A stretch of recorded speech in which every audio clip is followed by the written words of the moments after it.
అందరికీ నమస్కారం. నిన్నే పార్ట్ 115.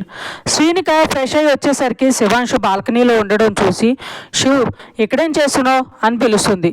నా చందమామ అందాలని చూడలేకపోతున్నా కదా, అందుకే ఈ చల్లగాలికి ఆ నింగిలోని చందమామ అందాలను చూస్తున్నా అంటాడు కుంటిగా. శ్రీనిక చిరుకోపంగా, అంత దానికింత దూరం రావడం ఎందుకు, మన ఇంట్లో టెర్రస్ మీద కూర్చున్న ఈ చందమామ కనిపిస్తాడు అంటుంది. శివాంశు శ్రీనిక దగ్గరగా వచ్చి శ్రీనిక మొహం దోశల్లో తీసుకుని తన కళ్ళల్లో చూస్తూ, ఆ చందమామలో కూడా నాకు ఈ చందమామే కనిపిస్తుంది అంటాడు. శ్రీనిక అలానే శివాంశు కళ్ళల్లో చూస్తుంటే శివాంశు తన మొహాన్ని శ్రీనిక దగ్గరగా వచ్చి ఇంకొక నిమిషంలో తన పెదవులను అందుకుంటాడు అనగా కాలింగ్ బెల్ మోగుతుంది.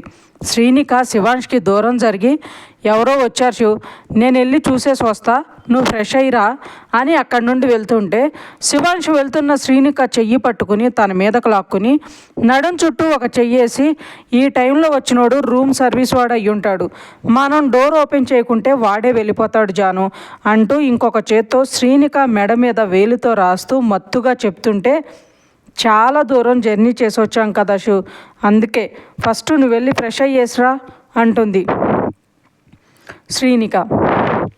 శివాంశు సరే అని ఒక నిట్టూర్పు విడిచి శ్రీనికను వదిలి సీరియస్గా వాష్రూమ్కి వెళ్ళిపోతాడు. శ్రీనికకి శివాంశు కోపం చూసి నవ్వు వస్తుంటే తన బ్యాగ్లో ఉన్న తను కొన్న చైను తీసి దానికి ఉన్న ఎస్ఎస్ అని ఒకదాని మీద ఒకటి క్రాస్గా ఉండి డిఫరెంట్గా ఉన్న డాలర్ని చూసి ముద్దు పెట్టుకుని దాన్ని తీసుకుని వెళ్ళి బెడ్ మీద కూర్చుంటుంది. శివాంశు వస్తున్నట్లు డోర్ సౌండ్ అవ్వడంతో శ్రీనిక చైను పిల్లో కింద పెట్టి పడుకున్నట్లు యాక్ట్ చేస్తుంది. శివాంశు బయటికి రాగానే బెడ్ మీద పడుకుని ఉన్న శ్రీనికను చూసి, నన్ను ఫ్రెష్ అవ్వమని చెప్పి నువ్వు హాయిగా నిద్రపోతున్నావా జాను, చెప్తా నీ సంగతి అని శివాంశ్ కూడా బెడ్ మీదకు వెళ్ళి శ్రీనిక పాదాల దగ్గర తన తల పెట్టి పడుకుని తన ఎడంకాలు మడం దగ్గర ఉన్న చిన్న పుట్టుమచ్చ మీద ముద్దు పెడతాడు. కళ్ళు మూసుకుని ఉన్న శ్రీనికకి శివాంశ్ ఏం చేస్తున్నాడో తెలియక చూద్దామన్నట్లు ఉన్నది. కాస్త శివాంశు పాదాల మీద ముద్దు పెట్టగానే టక్కున లేచి కూర్చుంటుంది. శివాంశు నవ్వు దాచుకుంటూ, అయ్యో జాను, నువ్వు ఇంకా నిద్రపోలేదా అని అడుగుతాడు. నీకు నేను పడుకోలేదని అర్థమైంది కదా, మళ్ళీ ఎందుకు అడగడం అంటుంది శ్రీనిక. లేదు జాను, నువ్వు నన్ను పంపించి నా నుండి తప్పించుకోవడానికి ఫుల్లుగా నిద్రపోతున్నావు అనుకున్నాను అంటాడు అమాయకంగా. ఆహా, అందుకేనా నిద్ర లేవడానికి ఎలా చేశావు అంటుంది చిరుకోపంగా. శివాంశు శ్రీనికని తన మీద లాక్కుని ప్రేమించిన వాడిని భర్తని ఎదురుగా పెట్టుకుని నువ్వు ఇలా నిద్రపోవడం ఏమన్నా బాగుందా మరి అంటూ శ్రీనిక బుగ్గ మీద పెదవులతో రాస్తూ నడుం మీద ఉన్న చేతుల్ని కుదురుగా ఉండనివ్వక తను చేస్తున్న చేష్టలకి శ్రీనిక కళ్ళు మూసుకుని ఫీల్ అవుతుంటే శివాంశు నవ్వుకుని మనసులో, నిన్నెలా కనుక్కున్నది చెప్పకుంటే నాకు దగ్గర అవ్వు అన్నావు కదా, ఇప్పుడు నీ అంతటా నువ్వే నాకు దగ్గర అయ్యేలా చేస్తావు చూడు అనుకుని తన చేతుల్ని శ్రీనిక హిప్ మీద వేసి తన పక్కకి తిప్పి తన మీదకు వెళ్తాడు. మెల్లగా తన షర్టుని పక్కా తీసేస్తాడు. శ్రీనిక మెల్లగా కళ్ళు తెరిచి శివాంశుని చూస్తుండగానే శివాంశు శ్రీనిక చేతుల్ని తన చేతివేళ్లతో బంధించి తన పెదవులను అందుకుంటాడు. శ్రీనిక కూడా ఆ ముద్దుకి జత కలుపుతుంటే ఇన్ని రోజులు వాళ్ళ మధ్య ఉన్న దూరాన్ని చెరిపేయాలి అనేంత ప్రేమను చూపించుకుంటూ ఉంటే శ్రీనిక శివాంశుని గట్టిగా హక్ చేసుకుంటుంది. శివాంశు నెమ్మదిగా శ్రీనిక పెదవుల్ని వీడి తన మెడ మీద ముద్దు పెడుతూ అలానే కిందకు వెళ్తూ వాళ్ళ మధ్య అడ్డుగా ఉన్న శ్రీనిక చీరను పక్కకు తీసేసి తన ఎద మీద ముద్దు పెట్టి తన చేతుల్ని నడుం దగ్గర చీర లోపల పోనించి చిన్నగా ప్రెస్ చేయగానే శ్రీనిక శివాంశుని గట్టిగా తన ఎదకు అదుముకుంటుంది. శ్రీనిక అలా చేయగానే శివాంశు అలానే నడుం దగ్గరకు వెళ్ళి తమకంతో నడుం మీద గట్టిగా కొరికేస్తాడు. శ్రీనిక నొప్పితో చిన్నగా సౌండ్ చేయగానే శివాంశు పైకి చేరి చెవిలో చిన్నగా సారీ అని చెప్తాడు. శ్రీనిక ఆ మాటకి కళ్ళు తెరిచి శివాంశు మొహాన్ని దగ్గరగా తీసుకుని తన జుట్టులోకి వేళ్ళు పోనిచ్చి తన పెదవుల మీద ముద్దు పెట్టి కింద పెదవిని చిన్నగా కొరుకుతుంది. శివాంశు శ్రీనిక మీద ఉన్న చీరను మొత్తం పక్కకు తీసేంతలో ఎవరో అరుపులు, అమ్మాయి వేడుపు వినిపించి ఇద్దరూ ఒకరి మొహంలో ఒక్కొక్కరు చూసుకుంటారు. అంతకంతకు ఆ గోల ఎక్కువ అవుతుంటే శివాంశు పైకి లేవగానే శ్రీనిక కూడా పైకి లేచి తన పైటను వేసుకుని ఈ టైంలో ఆ అరుపులు ఏడుపులు ఏంటి శివ్, ఒకసారి వెళ్ళి చూద్దాం పదా అంటుంది. శివాంష్ కూడా చూద్దాం పద జాను అని తను కూడా షర్ట్ వేసుకున్న తర్వాత ఇద్దరు కలిసి బయటకు వెళ్తారు. వేదు ఫోన్ పగలగొట్టిన అమ్మాయి తనతో మాట్లాడటానికి కానీ వేదు వెనకే వెళ్తుంది. వేదు ఆ అమ్మాయి తన వెనక రావడం చూసి ఆగి, ఏంటి నీ ప్రాబ్లము, ఎందుకు నా వెనక వస్తున్నావు అంటాడు చిరాకుగా. ఆ అమ్మాయి షేక్ హ్యాండ్ కోసం చెయ్యికి ముందు చాచి, హాయ్ ఐఎమ్ చతుర, మరి మీ పేరు అంటుంది. వేదు సీరియస్గా, మిస్ చిత్ర, నా నేనేంటో మీకు అనవసరం, కానీ తమరు ఫ్లైట్కి టైం అయింది అన్నారు కదా, సో వెళ్ళి ఆ పని చూసుకోండి అని చెప్పి ముందుకు వెళ్తుంటే చతుర, అయ్యో సార్, నన్ను పెళ్లి చేసుకోమనో లేక లవ్ చేయమని నేనేమీ మీ వెంట పట్టడం లేదు. నా వల్ల మీ ఫోన్ పగిలిపోయింది, అది మళ్ళీ తిరిగిచ్చే వరకు నాకు నిద్ర పట్టదు. నా వల్ల ఎవరు ఇబ్బంది పడినా నా మైండ్ పనిచేయదు, ఏ పని చేయలేను కూడా. అందుకే మీ అకౌంట్ నెంబర్ డీటెయిల్స్ ఇస్తే రేపు లేదా ఎల్లుండి నేను మీకు మనీ ట్రాన్స్ఫర్ చేస్తాను అంటుంది. వేదు సరే నోట్ చేసుకో అని తన అకౌంట్ డీటెయిల్స్ చెప్పి, ఇక నేను వెళ్ళొచ్చా అంటాడు. చతుర వెంటనే, వేదాంశ్ గారు మీ మొబైల్ నెంబర్ కూడా చెప్పండి, అమౌంట్ వేసాక మీకు క్రెడిట్ అయ్యిందో లేదో నేను కనుక్కోవాలి కదా, అలానే మీరు చెక్ చేసుకోవడానికి మీకు మనీ వేశాను అని ఇంటిమేట్ చేయాలి కదా అంటుంది. బట్ నా ఫోన్ పగిలిపోయింది కదా మిస్ చిత్ర గారు, ఇక నేను నెంబర్ ఇచ్చి కూడా ఏం యూస్ చెప్పండి అంటాడు వేదు. చిత్ర, కరెక్ట్ పాయింటే, ఓ పని చేయండి అని ఒక కార్డు తీసి వేదుకిచ్చి, ఇందులో నా నెంబర్ ఉంది, మీరు నెంబర్ తీసుకున్న తర్వాత నాకు కాల్ చేయండి అని చెప్పేసి ముందుకు వెళ్తుంది. వేదు వెళ్తున్న చిత్రం చూసి అమ్మాయిలు ఇలా కూడా ఉంటారా అనుకుంటూ ఉండగానే తాను మళ్ళీ వెనక్కి వచ్చి ఫ్రెండ్స్ అంటుంది చెయ్యి చాచి. వేదు తనని కింద నుండి పైదాకా చూస్తుంటే చిత్ర సిగ్గుపడుతూ, నేను అందంగా ఉంటానని అందరూ అంటారు, కానీ నేను ఎప్పుడూ నమ్మలేదు, బట్ మీరు ఇలా చూస్తుంటే నిజమే అనిపిస్తుంది అంటుంది. వేదు గట్టిగా నవ్వి, మీ ఫ్రెండ్స్ నీతో చాలా జోవియల్గా ఉంటారు అనుకుంటా కదా, జోక్స్ కూడా ఎక్కువ చెప్తున్నట్లున్నారు అంటాడు.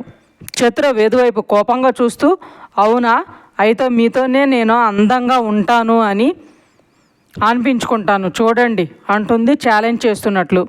వేదు తన వైపు చూసి, నేను నీకు మళ్ళీ కనిపిస్తానో లేదో నీ తెలీదు, నేను ఎక్కడుంటానో నీ తెలీదు, అలాంటిది నాతో ఎలా చెప్పిస్తావులే, కానీ ముందు నీ ఫ్లైట్ సంగతి చూసుకో అని అనగానే, ఓ గాడ్, నీ వల్ల ఆ విషయమే మర్చిపోయాను అని పరుగున అక్కడి నుండి తన టెర్మినల్ దగ్గరకు వెళ్తుంది. అప్పటికే ఫ్లైట్ వెళ్ళిపోవడంతో తనను తాను తిట్టుకుంటూ వెంటనే తను వెళ్ళాల్సిన ప్లేస్కి ఉన్న నెక్స్ట్ ఫ్లైట్కి టికెట్ తీసుకుని అక్కడి నుండి వెళ్తుంది. చిత్ర ఆ ఫ్లైట్ కూడా ఎక్కడ మిస్ అవుతానో అని ఫాస్ట్గా బోర్డింగ్ పాస్ తీసుకుని ఫ్లైట్ ఎక్కేస్తుంది. తను ఎక్కగానే వేదును చూసి, ఓహో ఈసారి గారు కూడా యూకేకేనా అని తన సీట్ కోసం చూస్తే అది వేదు పక్కనే అవడంతో వెళ్ళి హాయ్ అని నవ్వి, నా ఫ్లైట్ మిస్ అయ్యింది, నా అదృష్టం బాగుండి ఇందులో రావాల్సిన ఒక అతను తన టికెట్ క్యాన్సిల్ చేయడంతో లాస్ట్ మినిట్లో నాకు ఈ టికెట్ దొరికింది, వచ్చేసా అని చెప్తుంది. వేదు తన వైపు సీరియస్గా చూసి, ఇవన్నీ నాకెందుకు చెప్తున్నావు అంటాడు. చతుర, ఎందుకు అంటే, నీ వల్ల నా ఫ్లైట్ మిస్ అయ్యిందని నువ్వు గిల్టీ ఫీల్ అవ్వకూడదనని నా గమ్యాన్ని నేను చేరుకుంటున్నా అని చెప్తున్నా అంటుంది. వేదు కోపంగా, ఏయ్, నా వల్ల నీ ఫ్లైట్ మిస్ అవ్వడం ఏంటి, నేను గిల్టీగా ఫీల్ అవ్వడం ఏంటి, ఇంకా చెప్పాలి అంటే నీ వల్లే బంగారం లాంటి నా కొత్త ఫోన్ పగిలిపోయింది అంటాడు కోపంగా. అయ్యో సార్, ఇప్పుడు నేనేమన్నాను అని అంత కోపం తెచ్చుకుంటున్నారు, మిమ్మల్ని చూస్తుంటే మీకు నేమ్ బాగా సూట్ అవుతుంది అనిపిస్తుంది, అదేంటో చెప్పనా, యాంగ్రీ స్టార్ అంటుంది నవ్వుతూ. వేదు తన వైపు చంపేసేలా చూస్తూ, అయ్యిందా చెప్పడం అని, ఇక నన్ను డిస్టర్బ్ చేయకు అని తన కళ్ళకి బ్లాక్ బ్లైండ్ పెట్టుకుని పడుకుంటాడు. చతుర వేదును చూసి మనసులో, ఏంటి క్యాండిడేట్ ఇంత కోపిస్ట్లా ఉన్నాడు, నేను పెట్టిన నేమ్ నిజంగానే సూట్ అవుతుంది అనుకుని తను కూడా కళ్ళు మూసుకుంటుంది. అలా ఇద్దరూ కామ్గా నిద్రపోతున్న టైంలో ఫ్లైట్ ఒక్కసారిగా జలకిస్తుంది. అందరూ గాఢ నిద్రలో ఉండడంతో పెద్దగా తెలియలేదు. మళ్ళీ అంతలోనే ఫ్లైట్ మొత్తం ఊగిపోతుంటే సైడ్లో పెట్టిన వస్తువులన్నీ కింద అందరి మీద పట్టడంతో మెలకు వచ్చి వాళ్ళ సిచ్యువేషన్ ఏంటో అర్థమయ్యి గట్టిగా అరవటం స్టార్ట్ చేస్తారు. వేదు కళ్ళు తెరిచి పక్కన చూడగానే చిత్ర గట్టిగా కళ్ళు మూసుకొని ఏడవడం చూసి, ఎందుకు అంతగా ఏడుస్తున్నావు, మనం ఇంకా పైకి పోలేదు అంటాడు. చిత్ర కళ్ళు తెరిచి, ఇంత హైట్లో ఉన్న విమానం ఇలా మెలికలు తిరుగుతుంటే ఎక్కడో ఓ చోట కింద పడి పైకే పోతాం అంటుంది. వేదు తల కొట్టుకుని, ఏదైనా చిన్న ప్రాబ్లం వచ్చి ఉంటుంది, అది సెట్ అవగానే ఫ్లైట్ నార్మల్గా వెళ్తుంది అని ఫస్ట్ టైమా నువ్వు ఫ్లైట్ ఎక్కడం అని అడుగుతాడు. చిత్ర, కాదు, థర్డ్ టైం, బట్ ఇంత లాంగ్ జర్నీ ఫస్ట్ టైం అంటుంది. వేదు చిత్ర చాలా భయపడుతుందని అర్థమయ్యి తన చేతి మీద చెయ్యేసి, భయపడకు, ఏమీ కాదు, కూల్ అనగానే చిత్ర వేదు వైపు చూసి, ఏమీ అనుకోవద్దు, నాకు ఎప్పుడూ ఒక కోరిక ఉండేది, చాలా భయంగా ఉన్నప్పుడు ఇలా చేయాలని చెప్పి టక్కున వేదు పెదవుల మీద గట్టిగా ముద్దు పెట్టేస్తుంది. వేదు చిత్ర చేసిన పనికి షాక్ అవుతుంటే చిత్ర గట్టిగా కళ్ళు మూసుకుంటుంది. ఇంతలో ఫ్లైట్ కింద పడుతున్నట్లు అర్థమయ్యి అందరూ ఇంకా గట్టిగా అరుస్తూ ఏడుస్తూ ఉండటంతో వేదు కూడా ఇంట్లో అందరూ గుర్తొస్తారు. వచ్చేటప్పుడు మన్విత తనకి పంపిన మిస్ యూ మెసేజ్ గుర్తుకొచ్చి మిస్ యూ రా అనుకుని గట్టిగా కళ్ళు మూసుకుంటాడు.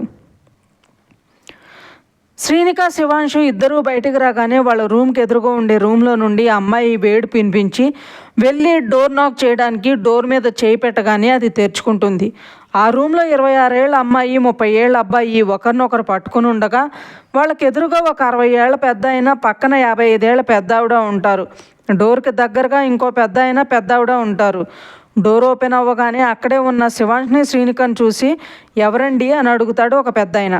శివాంశ వాళ్ళందరి వైపు చూసి, ఇక్కడ ఏం జరుగుతుందో తెలుసుకోవచ్చా, ఆ అమ్మాయి ఏడుపులు మీ అరుపులు మాకు 15 నిమిషాల నుండి వినిపిస్తున్నాయి, మిమ్మల్ని చూస్తే అర్థమైంది ఇది ఇంట్లో గొడవ అని, కానీ మీరు ఇలా ఈ టైంలో గొడవ చేస్తే ఎవరైనా ఏమనుకుంటారంటాడు సీరియస్గా. దానికి ఆ అమ్మాయి, ఇతను నా హస్బెండ్ సార్ అంటుంది.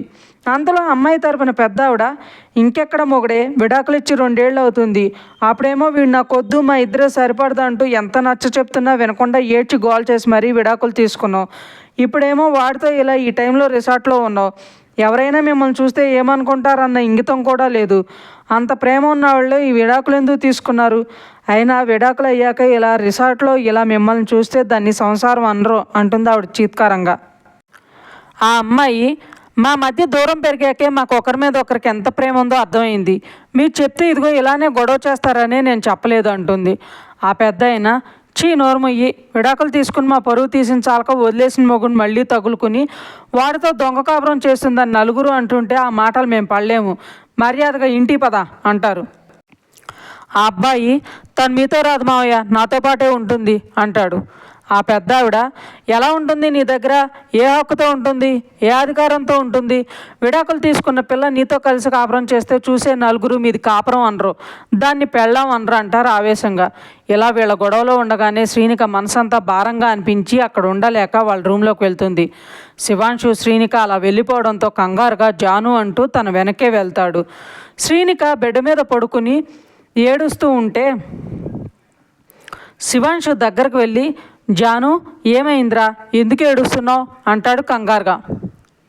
శ్రీనిక శివాంశుని గట్టిగా హక్ చేసుకుని ఏడుస్తూ, ఇప్పుడు నేను కూడా నీ భార్యను కాదు కదా శివ అనగానే శివాంష్కి విషయం అర్థమయ్యి తన మొహం చేతుల్లో తీసుకుని, మనకు తెలియకుండా జరిగిన దాని గురించి ఇంతగా ఎందుకు ఆలోచిస్తున్నావు జాను అంటాడు ప్రేమగా. శ్రీనిక శివాంష్ కళ్ళల్లో చూస్తూ, పెళ్ళి అనేది ఇద్దరు మనుషుల మధ్య, 2 కుటుంబాల మధ్య ఒక బంధం అయితే విడాకులు అనేవి చట్టం దృష్టిలో అలానే లోకం దృష్టిలో విడదీసిన బంధం, ఎవరికి ఎవరు ఏమీ కారని చెప్పే చిహ్నం అంటుంది. పేపర్లో ఉండే రాతల కంటే మనసులో ఉండే ప్రేమ గొప్పది జాను, ఎవరు ఏం చెప్పినా ఎలా చెప్పినా నువ్వు ఎప్పటికీ నా భార్యవే, నా జానువే అంటాడు. కానీ రేపటి రోజున మన విడాకుల గురించి అందరికీ తెలిస్తే అప్పటి వరకు మన ప్రేమ బంధం కూడా అక్రమ బంధంగా మారిపోతుంది శివ అంటుంది ఇంకా ఏడుస్తూ. జాను, నీకోసం నీ సంతోషం కోసం మనం మళ్ళీ పెళ్లి చేసుకుందాం, చట్టరీత్యా విడిపోయిన మన బంధాన్ని అదే చట్ట ప్రకారం మన పెళ్ళిని రిజిస్టర్ చేయించుకుని విడిపోని బంధంగా మళ్ళీ ఒక్కడవుదాం సరేనా అని ప్రేమగా శ్రీనిక నుదుటి మీద ముద్దు పెడతాడు. శ్రీనిక శివాంశ్ వైపు ప్రేమగా చూస్తూ హక్ చేసుకుని, సారీ షు, నువ్వు నాకు దగ్గర అవ్వాలని నీ ప్రేమను చూపించాలని చూసిన ప్రతిసారి ఇలా అనుకోకుండా దూరం అవ్వాల్సి వస్తుంది నా వల్ల అంటుంది. శివాంశు శ్రీనిక తలని మరుతూ, అలా అనుకోకు జాను, నువ్వేమన్నా నాకు శాశ్వతంగా దూరం అవుతున్నావా? నువ్వు ఇలా ఏడవడానికి, నేను బాధపడటానికి? నువ్వు ఎక్కడున్నా ఎలా ఉన్నా నాకు దగ్గరైనా దూరంగా ఉన్నా నువ్వు సంతోషంగా ఉండడమే నాకు కావాలి జాను అంటాడు శివాంశు. శ్రీనిక లవ్ యూ శివ్ అని ఏడుస్తుంటే శివాంశు లవ్ యూ టు జాను అని, నువ్వు ఇలా ఏడవకురా, నా మనసు కష్టంగా ఉంది ప్లీజ్ అంటాడు. శ్రీనిక కళ్ళు తుడుచుకుని ఇంకెప్పుడు ఏడవను అంటుంది.